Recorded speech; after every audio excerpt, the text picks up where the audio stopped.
Hi everyone, I'm super excited because I am going to take a trip that is going to be a first for me, and I am heading on an expedition cruise to the Galapagos. So I've had the opportunity to try many different kinds of travel, custom sort of multi-country, multi-city, think your European trips that are, Spain, Italy, France, multi-city, that can be super complicated. Definitely contact your travel advisor to help you with that one.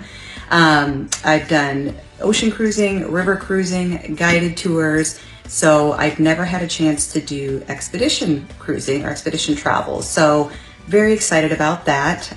You also may be thinking expedition, what is that? Where do you go? Of course, Antarctica, the Arctic, Galapagos, there are many, many destinations.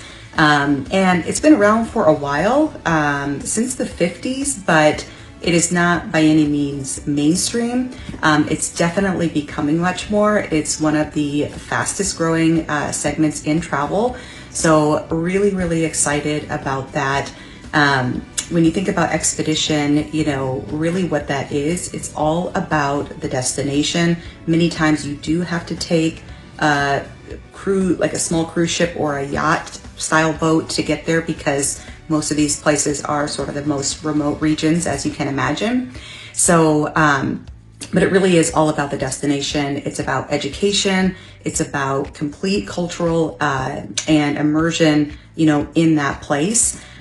You are oftentimes also traveling with a expedition team, which could consist of scientists, biologists, historians, naturalists, and with Lindblad, we are going to be traveling with their team, and they also have a very close partnership with National Geographic. So they have their experts on board as well as their photographers. So just wanted to show you a little sneak peek. With Lindblad, they send you this pre-welcome gift before the voyage here. And so just going to open it up and see what's inside. So with this particular trip, when you leave the US, you can fly into one of two cities in Ecuador, and there is going to be an overnight stay for one night, and then a charter flight down to the Galapagos where we will board the ship. So what they have sent here kind of in our welcome bag is just a really easy way that you can get ready and help them as they are getting ready to make sure that the transfers and bags and everything gets to where it needs to go. So looks like there's some ribbons in here, there's luggage tags, you have to use both of these, and then tags for your room as well. So they send those ahead of time, which is great. You can get all prepared.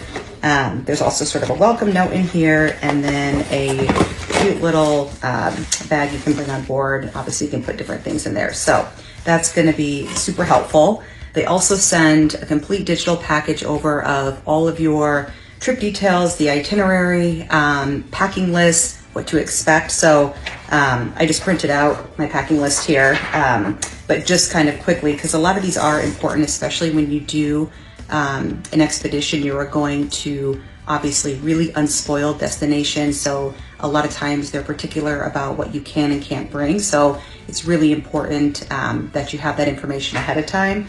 So for example, a couple things on our list here, on my list that I need to really look at, you are not packing really heavy, especially for the Galapagos. It's pretty mild year round. So light in your clothing. However, with shoes, you're going to be doing different sort of excursions, and these are not the same excursions you would think on a typical cruise, or if you were doing even a river cruise or a land vacation. These are going to be usually done by Zodiac, and so you are going to be doing either wet or dry landings, where you are landing either on an island, maybe you are doing a hike, you're looking at the wildlife, you might be doing something on the Zodiac where you are just going around, or with this, we are going to be paddle boarding, kayaking, snorkeling. They have all that gear on board for you. One of the things on the list, you can bring your own snorkel mask if you want. I will just be using theirs, but definitely comfortable shoes. You could use tennis shoes for your same hiking shoes, but then also some sort of water shoes or sandals. I have these I bought. They are not the cutest by any means, so but they'll do. I'll see if I can get a better pair maybe when I get back. Another thing is rash guard, because it could be in the 70s. So if you are snorkeling or kayaking, something to put over your suit, that's going to help.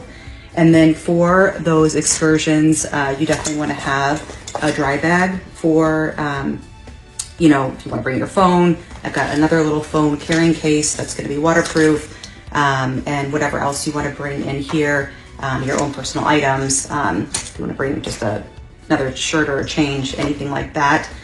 So you want a dry bag for that. And then the other thing they're specific about too is the sunscreen that you have. It can't have certain chemicals and things like that. So I just have this Reef Repair sunscreen, just got off Amazon. So I've got 2 of these and 2 face ones as well. So, you know, kind of running down the list, there's a bunch of stuff that you can pack for, but otherwise it's going to be pretty light. So very excited for this trip with Lindblad. Really interested and excited to learn all about expedition. So if you are also interested, come along with me as I go on my first expedition cruise with Lindblad to the Galapagos. All right, see you along the journey.